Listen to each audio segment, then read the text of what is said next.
Aubrey Miles, pinagtawanan ng pagtawag sa kanya ng spoiler ng Korean drama na Queen of Tears.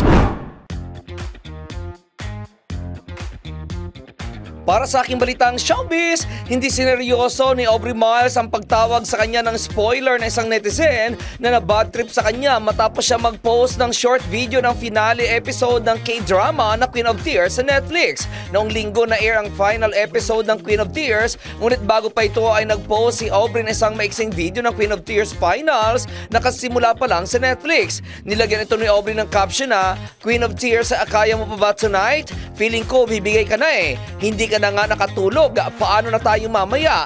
Troy Montero, kanya-kanya na tayo ha." Sinabi pa nito na waiting na raw sila kaya sa mga mahuhuli umano ay kasalanan na ng mga ito at bahala na raw ang mga ito kung bukas pa papanoorin. Isang netizen ang sumagot sa post ni Aubrey ng, "Spoiler naman ito, epal." Natatawa namang sinagot ito ni Aubrey na airing na ang episode at hindi raw siya ang mag-a-adjust dahil kung fan daw talaga ito ay dapat na nakapanood na ito.